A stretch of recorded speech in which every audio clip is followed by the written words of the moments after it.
প্ৰতিজন মানুহ উচ্ছেদিত হ'ব, ভূমিহীন হ'ব, গৃহহীন হ'ব, মুকলি আকাশৰ তলত থাকিব, কিন্তু আমাক জুবিনদাৰ ন্যায় লাগিব, হয়নে নহয়?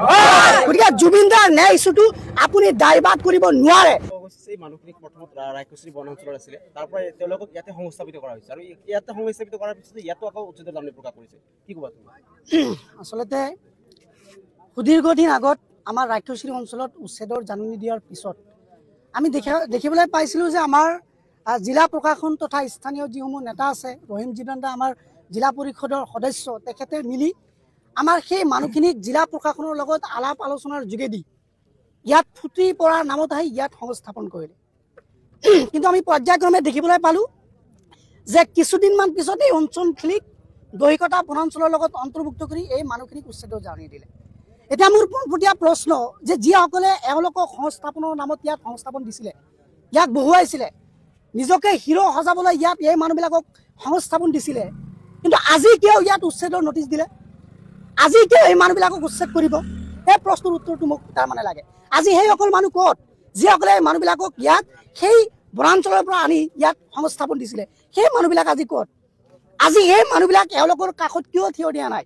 এই মানুহবিলাকক যে উচ্ছেদৰ পৰা বচাব লাগে বা এই মানুহখিনিক সংস্থাপন দিব লাগে, সেই কামখিনি তেওঁলোকে কিয় কৰা নাই? সেই প্ৰশ্নৰ উত্তৰটো তাৰমানে মোক দিব লাগে।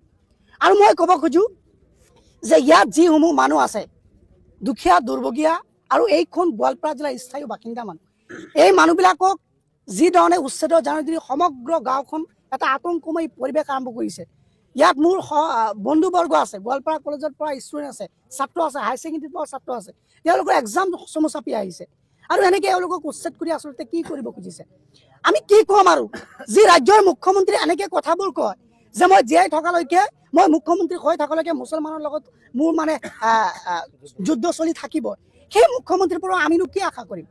এতিয়া মই আপোনালোকৰ যোগেদি কেৱল আৰু কেৱল এটাই আশা কৰিব খোজোঁ যে এই অঞ্চলত বসবাস কৰা প্ৰতিজন মানুহ ভাৰতীয় বৈধ মানুহ, আৰু এই মানুহবিলাকক পুনৰ সংস্থাপনৰ অবিহনে উচ্ছেদৰ নামত খেল ধেমালি হ'ব নালাগে, সংস্থাপনৰ নামত নাটক হ'ব নালাগে। প্ৰকৃত সংস্থাপন দি এই মানুহবিলাকক জীৱন যাপনৰ ব্যৱস্থা কৰি দিব লাগে। অন্যথা কিন্তু আমি ছাত্ৰ মুক্তি সংগ্ৰাম সমিতি ইয়াত উপস্থিত হৈছোঁ, আৰু মই খুব স্পষ্টকৈ ক'ব খোজোঁ যে মুখ্যমন্ত্ৰীৰ যি উদ্দেশ্য আৰু লক্ষ্য যে উচ্ছেদৰ নামত জুবিন গাৰ্গৰ ইছ্যুটো আমি ডাইভাৰ্ট কৰিম, সেই সপোন কেতিয়াও বাস্তৱ ৰূপায়ণ নকৰে।